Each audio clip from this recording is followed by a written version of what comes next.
지난주에는 봄꽃들이 한꺼번에 활짝 다 피어서 꽃들의 향연 축제가 벌어졌지요. 날씨도 갑자기 많이 따뜻해져 가지고 마음이 환하게 좋아졌는데, 이 날씨가 이렇게 갑자기 따뜻해지는 게 4월은 이제 24도 이렇게 되는 게 지구 온난화에 따른 기후 변화라고 생각하면 썩 기쁘지만은 않은 것 같아요. 더 기도해야 된다는 마음을 더 품어보게 됩니다. 그럼 왜 우리 시대의 아이돌 중에 한 사람이 스티브 잡스라는 사람이죠. 애플사를 창립하고 아이폰을 개발한 스티브 잡스인데, 이 스티브 잡스가 거의 집착적으로 단추가 있는 옷을 싫어했다고 하지요. 단추 구멍이 나 있는 옷을 싫어했다고 합니다. 그래서 아이폰에 구멍을 뚫기 싫어하는 그 괴팍한 성격 때문에 아이폰이 놀라운 상품이 되었다고 하지요. 밀어서 잠금 해제. 이게 잡스의 계획에서 나온 놀라운 발명이라고 그러지요. 또 하나 스티브 잡스는 스위치를 그렇게 싫어했다고 그러지요. 누르면 딸깍 꺼지는 스위치를 그렇게 싫어했다고 그럽니다. 자서전에도 자기가 죽는 것을 스위치 끄는 것처럼 느껴져서 그렇게 스위치를 넣는 것을 싫어했다고 고백을 했습니다. 어쩌면 스티브 잡스는 인생이 구멍나는 것, 생명이 꺼져버리는 것에 불안과 두려움을 안고 살아갔던 평범한 인간, 또 이제 존재의 불안을 안고 살아간 사람입니다. 인간은 그 존재의 불안, 이거 실존주의 철학자들이 이구동성을 했던 이야기지요. 이 존재의 불안 인간은 과연 탈출할 수 있을까요? 만약에 있다면 그 길은 무엇이겠습니까?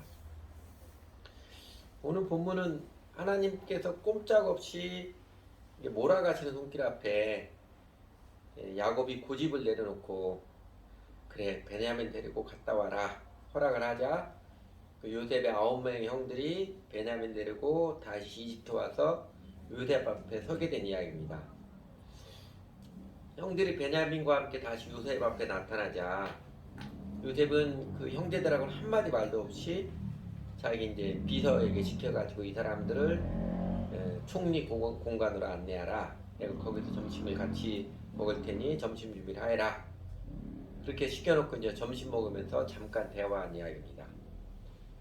근데 가만히 보면 요셉은 형들에게 잘해주는데 형들은 호의를 받을 때마다 겁이 덜컥 나지요.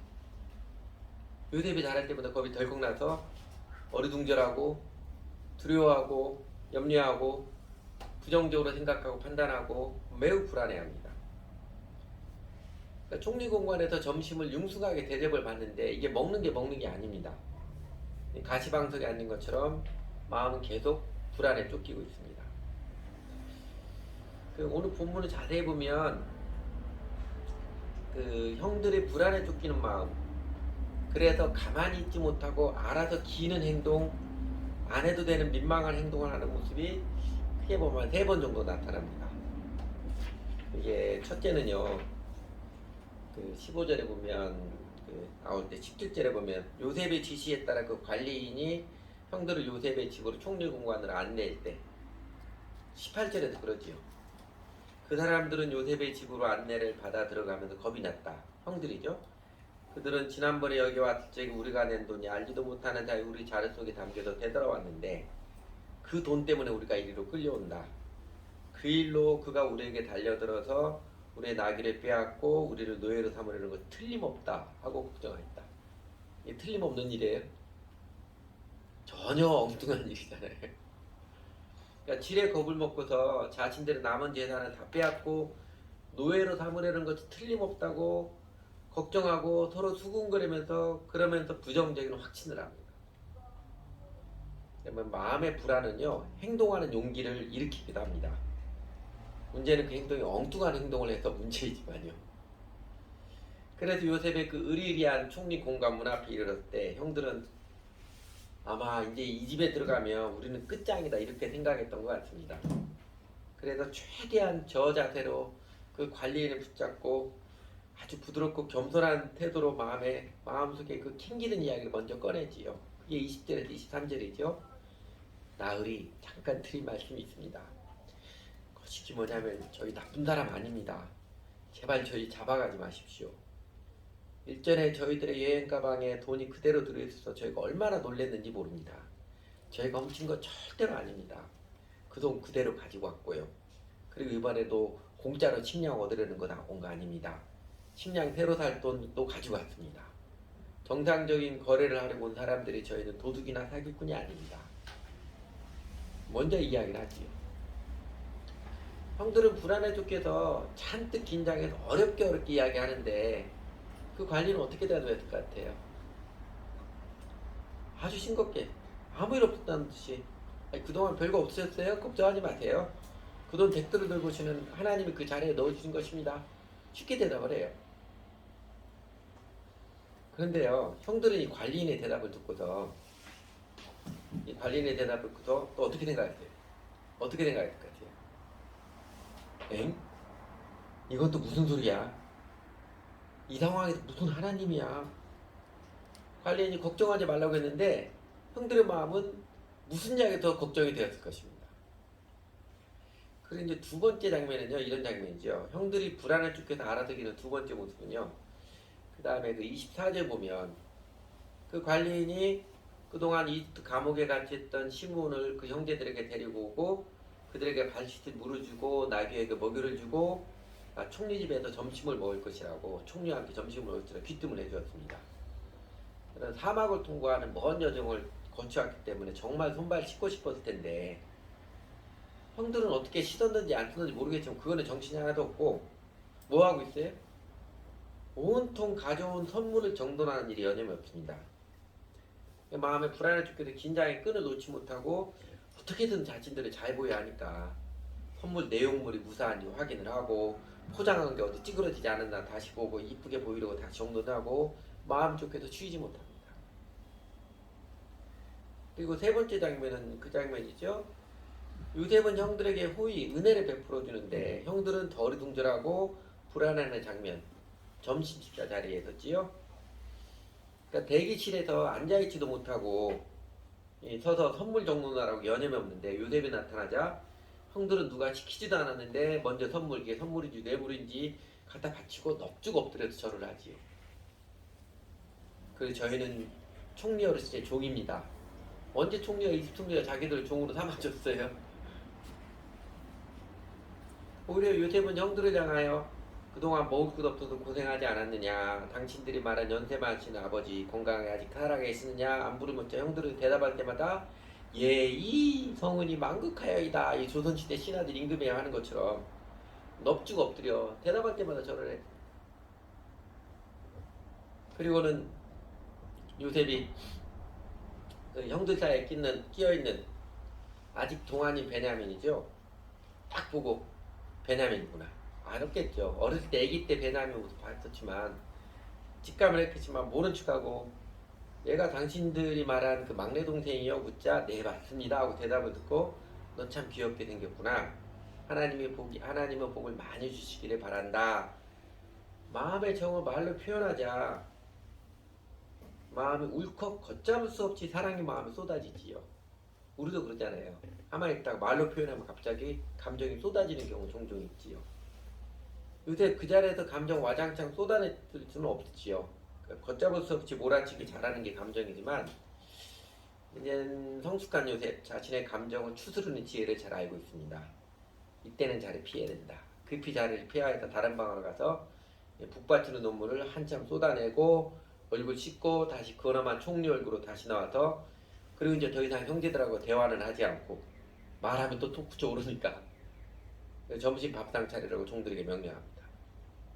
점심 식사 자리를 안내를 받은 형들, 그 종들이 큰형 루벤부터 시작해서 시므온, 레위, 유다, 단, 납달리, 갓, 아셀, 이사가, 스불론, 그리고 베냐민, 이 나의 순서대로 차례차례 앉으니까 형들은 어리둥절하죠. 그것도 어떻게 생각할 거야? 어떻게 생각할 것 같아? 이건 또 뭐야? 우리 완전히 털린 거야. 정보원들이 우리 뒷조사 다 버린 거야. 이제 수근거리지도 못하고 서로 겁에 질리는 눈빛만 오갔을 것입니다. 그렇게 불안한 쪽에서 겁에 질리지 않았다면 베냐민 상아페는 5배의 음식을 줬잖아요. 베냐민 상아페 5배 음식을 줄 때, 뭔가 있다. 베냐민을 특별히 사랑하는. 혹시 요새 눈치가 재빠르게 돌아가는 사람이 있을 수도 있을지 모르겠지만, 우리들도 많이 그러는 것처럼 지금 형들의 마음이 불안에 쫓겨가지고 사고가 정지 상태라 정상적인 추측, 정상적인 판단, 정상적인 사고를 전혀 못하고 있습니다. 좌불안 소리죠. 어쩌면 생전 처음 받아보는 융숭한 대접인데 즐겁고 기쁜 게 아니라 불안에 쫓겨서 겁이 나고 염려에 쫓기고 부정적인 생각만 민감하게 떠오르고 어리둥절해서 그래서 알아서 키지. 이게 먹는 게 입으로 들어가는지 코로 들어가는지 모를 지경입니다. 그때 아마 틀림없이 좋은 음식을 내줬을 텐데 무슨 음식을 먹었는지 기억도 못했을 거예요. 여러분 요셉의 형들은 왜 이렇게 불안에 쫓길까요? 우선 쉽게 생각하면요. 지금 전개되는 상황이 자신들이 상상하지도 못한 낯선 상황이기 때문일 것이지요. 자고 일어났더니 여기가 어딘지 모를 때 겁이 덜컥 나는 것처럼 말입니다. 사람들이 미래를 생각하면 불안함을 느끼듯이 공간적으로도 이게 상황 파악이 안 되면 사람의 마음에는 불안의 그림자가 쉽게 드리워집니다. 그리고 자신들의 목숨, 자신의 운명이 타인의 손에 달려있는 상황이기에 불안에 사로잡힐 것입니다.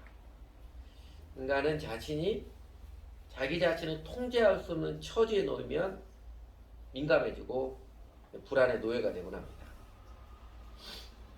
그런데 그냥 보면 이집트 총리 집에 초청도 해주고 아마 그 관리인도 아주 예의 바르게 좋은 말로 했겠지요. 점심 식사도 대접도 해주고 하는데 아무 일 없었으면 갑자기 우리에게 왜 이렇게 호의를 보냐 은근 기대감도 가지면서 매우 신나할 수도 속으로 신나할 수 있을 텐데 형들은 잘해주면 잘해줄수록 더 불안했는데 왜 그럴 것 같아요? 현대 신학자의 그 거성 중에 하나 아주 위대한 신학자 중에 한 명에 꼽히는 폴 틸리라는 독일 신학자 있지요. 제가 몇 년 전에 추천도서를 한번 한 적이 있는데 조금 폴 틸리 글이 조금 어렵긴 합니다. 그래서 예전에 그 폴 틸리가 목회도 했었는데 그 교회 다니는 사람들이 폴 틸리 설교를 듣고 나면 무슨 말인지 하나도 모르겠는데 저 사람 말은 맞다 이렇게 대답하던 건데요. 근데 책을 봐도 얼핏 보면 이게 뭔 말인지 잘 모르는데 하나씩 자세히 생각해 보면 아주 굉장히 의미 있는 정말 소중한 내용들이 담겨 있습니다.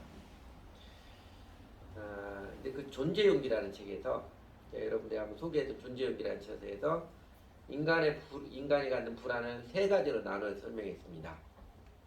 죽음과 운명의 불안, 그 다음에 공허함과 무의미함의 불안, 내 삶에 아무런 의미가 없을 때 느끼는 불안, 그리고 죄의식과 정죄, 죄책감의 불안, 이렇게 3가지를 이야기했습니다. 이 형들의 불안의 이유는 이 셋 중 어느 것일까요? 우리 지난 주일에 보았듯이 이집트 총리가 느닷없이 요셉 형들을 간첩으로 몰아가니까 형들은 대번에 무슨 생각이에요? 우리가 요셉에게 못할 짓을 한 것 때문이다 이렇게 느꼈듯이 형들의 불안의 이유는 죄책감 때문입니다.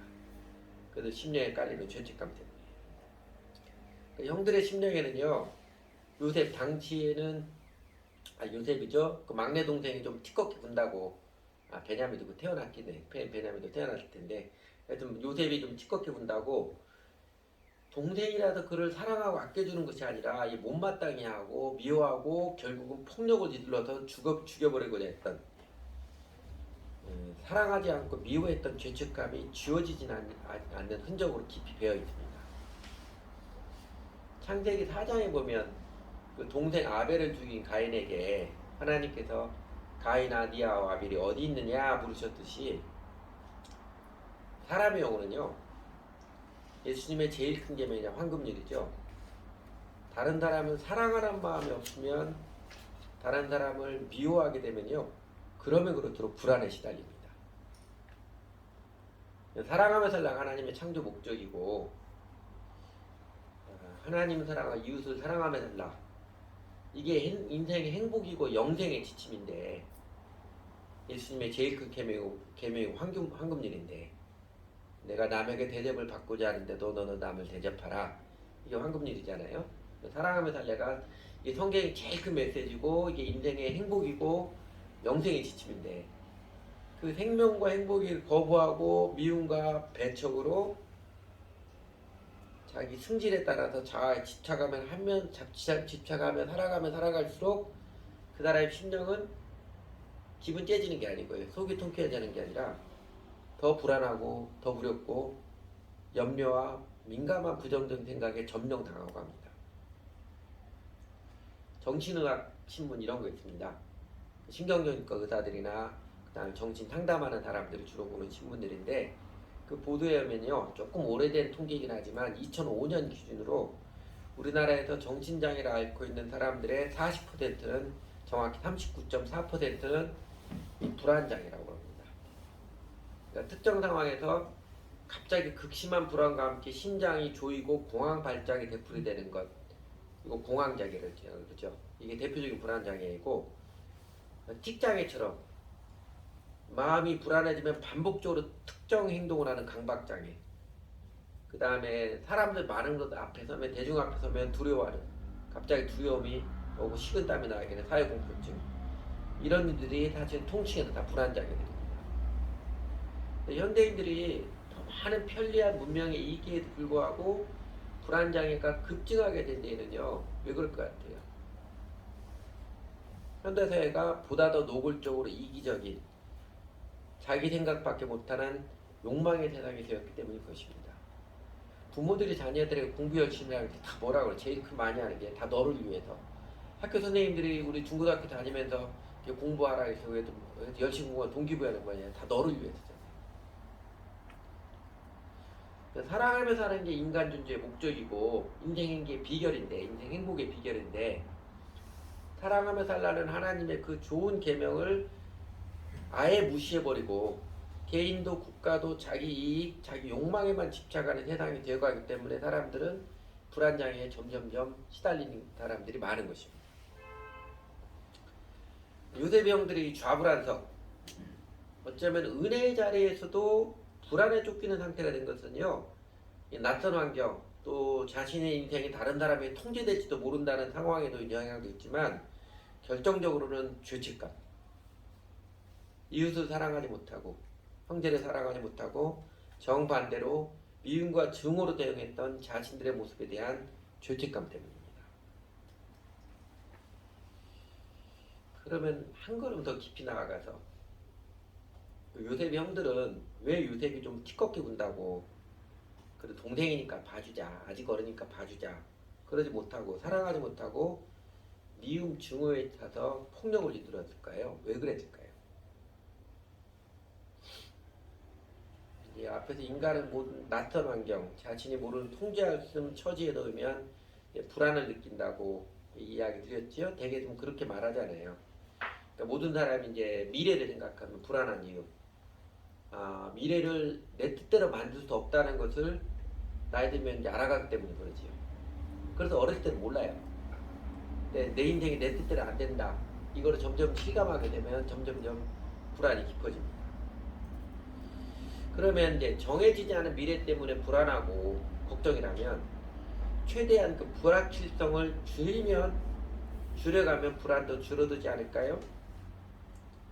사람들은 그렇게 생각하죠. 그래서 사람들은 미래의 불확실성을 줄이기 위해서 뭐예요? 그래서 돈에 집착하고 안정된 직장을 찾고자 그러고, 철밥통 같은 공무원, 그러니까 안정된 직장을 찾고자 하고, 힘있어 보이는 사람, 권력자에게 줄을 서고 보험을 들어놓고 안전보장장치를 애써서 마련하곤 합니다.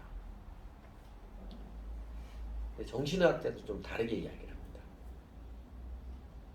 사람들은 불안을 줄이기 위해서, 마음이 평안하기 위해서 불확실성을 줄이려고 하지만 실상은 그렇지 않다고 합니다.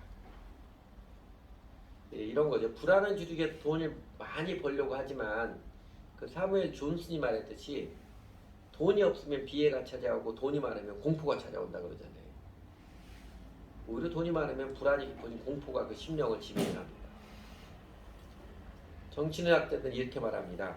여러분 표현이 조금 잘 들어보십시오. 표현이 중요한데, 정신의학자는 역설적으로 불안은 자기의 삶을 자기가 통제하려는 마음에서부터 비롯된다라고 힘주어 말합니다. 그러니까 조금 더 구체적으로 말하면 인간 존재의 불안은 내가 할 수 있는 것과 내가 할 수 없는 것, 그러니까 내게 달리지 않은 것, 그것을 구별하지 않고 나에게 달리지 않은 것마저 모두가 통제하라는 마음, 그 욕망 때문에 불안하다고 합니다. 그러니까 미래, 내가 통제할 수 없기 때문에 불안한 것이 아니라, 사실 미래는 어차피 내가 통제할 수 없는 것인데, 미래도 심지어 다른 사람도 내가 통제하려는 욕망 때문에 인간 존재는 불안하다는 것입니다. 다른 사람이 내 뜻대로 만들어 가려고 하는 그 욕망 때문에 인간은 더 불안하다. 그러니까 내게 달리지 않은 것마저 미래도 다른 사람도 내가 통제하는 욕망, 이거 다른 단어로 표현하면 뭐예요? 오만이죠. 내가 하나님 노릇하려는 오만입니다. 창세기 3장 공부하면서 배웠었잖아요. 아담, 인간이 자기 자신도 다른 사람도 있는 그대로 용납하지 못하고 거부하고 미워하게 되는 궁극적인 이유, 인간이 죄책감에 사로잡혀서 거짓말하게 되는 궁극적인 이유, 인간이 두려움에 사로잡혀서 도피하게 되는 이유, 이 모든 영혼의 병리적인 현상의 궁극적인 이유 무엇 때문이었어요? 자신이 하나님과 똑같이 되고자 하는 욕망, 자신이 하나님 자리에서 자신에게 속하지 않은 것도 자신의 뜻대로 다 통제하려고, 내 뜻대로 다 만들어 가려고, 그 교만한 마음, 불신앙의 문제의 근원입니다. 사랑하며 살면 행복한데, 사랑하며 살려는 행복의 지침을 거부하고 모든 것을 자신의 뜻대로 통제하려는 오만으로 살기에, 심지어는 그것을 사랑이라는 것처럼 착각하며 살기에 요셉 형들도 그 문인간들도 죄책감으로 그늘진 심령, 불안에 쫓기는 인생을 살아가고 있는 것입니다. 그렇다면 우리가 오늘 이 요셉 형들의 모습에서 우리는 어떻게 이 죄책감과 불안으로부터 해방을 맞이할 수 있겠습니까? 어떻게 우리도 자유의 심령이 되어서 그래서 평안한 마음이 되어서 노래하며 다른 사람을 사랑하며 살아가는 행복을 누리며 살아갈 수 있겠습니까? 그 창세기 후반부를 장식하는 게 야곱 가족의 이야기인데, 여러분 지금 이 과정, 요셉의 형들을 이집트를 이끌어고 요셉 앞에 설 수밖에 없도록 꼼짝없이 몰아가신 하나님의 손길, 이건 뭐예요? 요셉을 통해서 야곱의 가족을 구원해 주시는, 요셉을 통해서 은혜를 베풀어 주시는 그 형들을 치유하시고 구원하시고 풍성케 하시는 그 과정이지요. 그러니까 요셉의 형들의 마음에 새겨진 죄책감으로부터 해방시켜 주시고, 불안에 쫓겨서 습관적으로 부정적인 생각 판단에 시달려서 이 초라한 자기 방어적 행동을 일삼는 이 비참한 심령을 자유케 하시고, 흉년, 이 삭막한 세상에서도 하나님의 은혜의 풍요를 입어서 감격하며 살아가게 하시려고 하나님께서 지금 구원을 베풀어 주시는 과정입니다. 그래서 꼼짝없이 요셉 앞에 몰아서 세우신 것이지요. 저희가 성경의 구약과 신약을 이해하는 큰 프레임, 틀 중에 하나가 구약은 그림자와 모형이고 온전한 실체는 예수 그리스도를 통해 나타났다는 게 모형론이잖아요. 신약은 마침내 온전히 나타난 실체, 예수 그리스도에 대한 증거이고요. 여러분 요셉과 형들의 이야기도 하나님께서 우리 인간의 실존을 밝혀주시고 우리를 구원해 주신 예수 그리스도의 모형이자 그림자입니다. 사랑보다는 미움, 자기 승질대로 살았고 또 죄책감에 덫에 걸려가지고 불안에 쫓기는 영혼이 된 인간 심령을 요셉이 형들의 모습 통해서 투사해주고 있고요. 극심한 고난을 몸으로 감당하면서 악을 악으로 갚지 않고 도리어 은혜의 선으로 갚는 요셉의 모습은 구원자, 예수 그리스도의 모형입니다.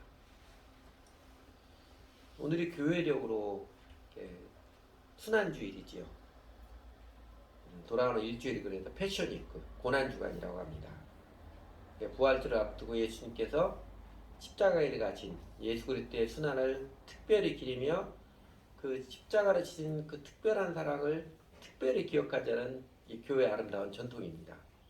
그래서 사람들이 고난주간에 금식도 하고 예수님의 고난에 참여하기도 해서 즐거워하던 오락도, 어떤 사람은 TV 자체도 안 보고 그러기도 하더라고요.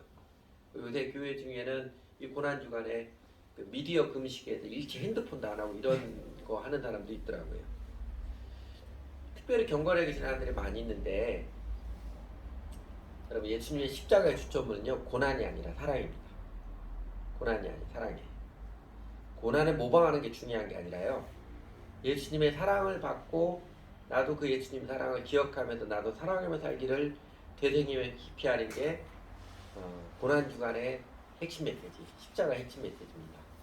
그래서 여러분 뭐 금식하고 고난에 참여하기보다도 내가 일상을 살면서 안 했던, 특별히 다른 사람을 사랑하는, 내 값을 지불해 사랑하는 행동을 하면 적용해보는 것도 고난을 주간을 보내는 더 좋은 방법일 것 같습니다. 네, 예수님의 십자가 이런 메시지지요. 예수님의 십자가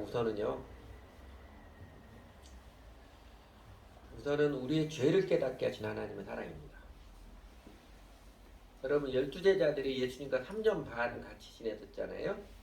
그 십자가 이전에는 이 제자들이 가만히 보면 예수님 어떻게 따랐어요? 일면 잘난 척하면서 예수님을 따랐습니다. 내가 그런 사람인 줄 아십니까? 잘난 척을 예수님 따랐어요. 마치 우리들도 처음에 교회 나오는 사람들, 교회에서 내가 이런 사람인데 하고 알아주는 모습으로 따르려고 하다가 복음을 알고서 확 바뀌어지고 그러는 것처럼요. 그러나 이 제자들, 예수님의 십자가 앞에서 제자들은요, 그 어디서나 잘난 척하며 살았던 자기 본성, 그러나 정작 자기 위협 앞에서는 사랑의 맹세 따위는 완전히 팽개쳐버리고 자기 보신을 위해서 도망치는 본성적 죄인됨을 깨달았습니다. 어느 상황에서도 자기중심적인, 어느 때나 큰 소리 치면서 내가 하나님처럼 멋진 인간이라고 잘난 척하며 살고자 했는데, 결정적인 순간에는 이기심의 뒤안길로 도피해버리는 이 치사한 인간임을 제자들은 십자가 앞에서 깨달았습니다. 그러나 예수님께서는 우리 잘 아는 말씀처럼 우리가 아직 죄인 되었을 때 그리스도께서 우리를 위하여 죽으심으로 다 아시면서도 그 제자들 포용하시고, 더 나아가 다 아시면서도 우리 그 죄인 된 우리들을 대신하여서 십자가에 달려 죽으셨습니다. 오늘 본문 요셉의 이야기에서는요, 형들을 요셉 앞에 세우시는 하나님의 손길이 일면은 형들의 죄를 깨닫게 하시는 과정이지요. 저 바닥에 있는 죄책감 끌어내게 해가지고 결국은 회개케 하시는 그 과정입니다. 그래서 죄를 용서하시고 죄로부터 자유케 하시는 그 치유의 과정입니다. 오늘 우리들에게도 마찬가지죠. 어쩌면 우리가 교회 생활의 한 과정이에요. 이 교회 생활도 못 깨달아요. 내가 그전에 참 그래도 괜찮은 척, 그래도 교양 있고 이런 사람이 알았는데, 교회 다니다 보니까 예수님 알아가고 교회 생활 하다 보니까 내가 얼마나 이기적인 죄인인가를 깨닫게 하시잖아요. 그 더 나아가 십자가 내가 처음 볼 때 나의 마음에 큰 고통 사라져 오늘 믿고도 내는 밝았네 노래하는 찬송가처럼 예수님의 십자가 앞에서 우리가 얼마나 이기적인 존재, 뭐든 내 마음대로 통제하라고 오만한 인간인지를 깨닫게 합니다. 사도 요한이 이런 고백하잖아요. 그가 우리를 위하여 목숨을 버리셨으니 우리가 비로소 사랑을 알고, 이 고백처럼 내가 다른 사람을 위해서 내 돈 쓰기도 인색하는 나인데, 다른 사람이 뭐 부탁하면 싫은 내색하는 게 나인데, 죄인된 우리들을 위해서 목숨까지 내어주는 사랑의 십자가 앞에서 우리를 내가 얼마나 이기적인 존재인지, 사랑을 받기만 연연하지 다른 사람을 사랑하는 데 전혀 마음이 없는 무감각한 인간인지를 깨닫습니다. 그리고 무엇보다도 예수님의 십자가는요, 우리를 죄로부터 구원해 주시는 하나님의 은혜입니다. 그가 찔림은 우리의 허물을 인하며 그가 상함은 우리의 죄악을 인함이라. 그가 징계를 받음으로 우리는 평화를 누리고 그가 채찍에 맞음으로 우리가 나음을 입었다. 우리는 다 양 같아서 그릇 행하여 각기 제 길로 갔거늘 여호와께서는 우리 모두의 죄악을 그에게 담당시키셨다. 이사야 예언자 예고처럼 예수님께서는 십자가에 가시며 사람들 온갖 조롱과 모욕을 묵묵히 받아들이시고 극심한 고초를 감당하셨으며 그리고 마침내 십자가에서 당신의 목숨을 내어주심으로써 우리가 받아야 될 죄의 형벌, 죄값을 대신 다 치루어 주셨습니다. 그럼으로써 이제 예수 그리스도를 자신의 주님으로 관계를 맺고 주 예수님을 따르는 제자들, 신자들에게 예수님께서는 죄책감으로부터 완전한 해방을 단번에 이루어 주시고 더 이상 죄의 형벌이 없는 하나님의 자녀가 되게 하시고 부정적으로 생각하고 불안과 염려에 빠져 눈치 보기 급한 이 초라한 죄의 습관을, 초라한 생각의 습관을 벗게 하시고 그래서 하나님의 생명, 영생을 맛보며 누리며 살아가는 은혜를 풍성히 베풀어 주셨습니다. 사람의 영혼의 기쁨이 죄가 용서받은 기쁨 더하기 사랑의 규제를 나는 기쁨, 이 두 가지가 되면 기쁨이 충만하다고 하지요.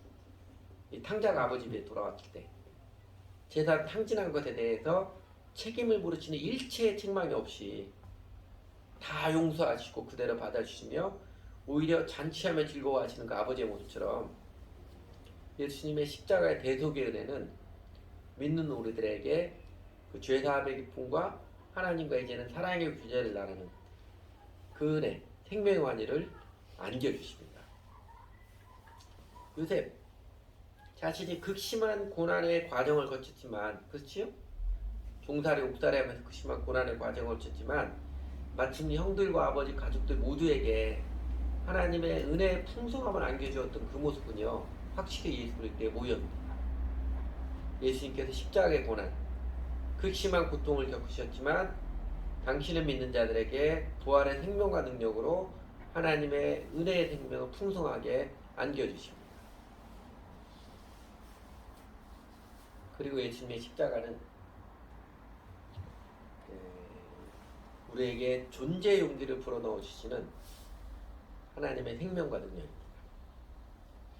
앞서 말씀드렸던 신학자 그 폴 틸리가 이렇게 말합니다. 인간이 자신 안에 들어있는 불안을 해소하기 위해서는 존재의 용기가 필요한데 이 존재의 용기는 비존재의 위협이 있음에 불구하고 이루어지는 것이라고 말합니다.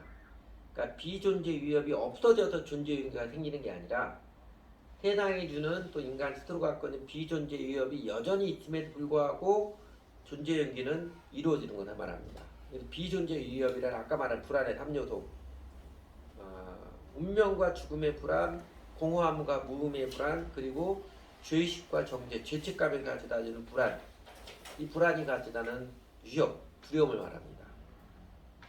그래서 이 비존재 위협으로부터 해방, 자유케 되기 위해서는 존재의 용기가 필요한데 이 존재 용기는 그 근원이 인간 자신의 힘이나 인간 세계인보다는 훨씬 더 강한 존재에서 있는 것, 바로 하나님으로부터 비롯되는 것이라고 역설을 합니다. 여러분, 예수님의 십자가 부활, 죄책감, 불안의 그늘에 살던 우리들에게 존재의 용기를 주는 하나님의 사랑의 능력이자 은혜의 생명입니다. 예수님 종종 사람들을 만나시면서 그러잖아요. 내 죄가 사하여졌느니라 선포해 주셨듯이 우리를 불안, 죄책감에서 완전히 해방시켜 주시고 이제는 하나님 나라가 이 땅에 많은 비전을 품고 살아가는 의미 있는 인생이 되게 하시고 그리고 죽음 넘어 심판과 지옥 형벌의 운명이 아니라 하나님의 품에 거하는 감격과 환희의 천국의 운명을 예수님께서는 십자가와 부활을 통해서 우리들에게 활짝 열어주셨습니다. 요셉의 형들은 꼼짝없이 이게 몰아가셔서 요셉 앞에 서게 하시더 죄를 생각나게 하시고 은혜 앞에서 죄책감에 시달리는, 잘 대해줌에도 죄책감에 시달리는 자신들의 실존을 유감없이 보게 하시고 마침내 사랑 없이 살았던 자신의 욕심과 승질로 살았던 죄를 회개케 하시고 겸손케 하시는 이 과정을 확실히 하나님께서 요셉 형들을 구원으로 은혜가 풍성한 생명으로 인도하신 그 과정입니다. 예수님의 제자들 처음 나를 따라오느라 예수님의 촉청에 응답해 예수님 따르면서 잘난 척하면서 내가 이런 사람입니다 하고 예수님 배우고 따랐지만 예수님 배우고 따르면서 함께하면서 자신들과 생각이 다른 예수님 앞에서 자신들의 초라한 죄인의 실존을 유감없이 알게 되고 사랑으로 살아가는 다른 인생, 예수님의 모습을 똑똑히 보고 기억에 새기게 되고 마침내 십자가 앞에서 내게 속한 것이 아닌 것들도 어떻게든 내가 통제하려고 내 뜻도 통제하려는 오만한 자아가 내려지고 깨어지고 그 부활하신 예수를 통해서 비로소 부활하신 예수를 통해서 비로소 살아가며 사는 용기, 순종하며 사는 용기, 존재의 용기를 얻고 새로운 인생을 살아갑니다. 여러분, 오늘 우리들의 교회 생활, 신앙 생활도 하나님께서 그 은혜 인도하신 과정 아닌가요? 우리들의 죄를 깨닫게 하시고 결국은 회개하고 인정하고 회개할 때까지 어쩌면 우리 마음에 고통을 안겨주시고 사랑의 삶에 눈뜨게 하시고 마침내 자아의 고집을 내려놓고 죄책감에서 해방되고 불안에서 자유케 된 인생, 순하면서도 용기 있는 삶, 더 이상 내 욕망 때문에 내 승질 때문에 다른 사람 배척하고 미워하는 삶이 아니라 요셉처럼 다른 사람이 내게 아픔을 주었을지라도 은혜로 대하며 사랑하며 살아가는, 그래서 하나님이 함께 하시는 하나님의 은혜의 생명을 풍성하게 누리는 풍요로운 인생을 살아가도록 하나님께 인도하시는 손길 아닌가요? 그 은혜의 손길에 이제는 자아를 내려놓는 회개함으로 사랑으로 살아가겠다는 믿음으로 응답을 드리기 원합니다. 야곱의 온 가족이 이집트에서 감격하며 노래하며 하나님 은혜의 풍요로움을 즐거워하며 누렸듯이 우리들도 하나님의 생명, 영생의 풍성함을 누리며 살아가도록 저희도 아름다운 응답을 드리고 싶습니다. 같이 기도하지요.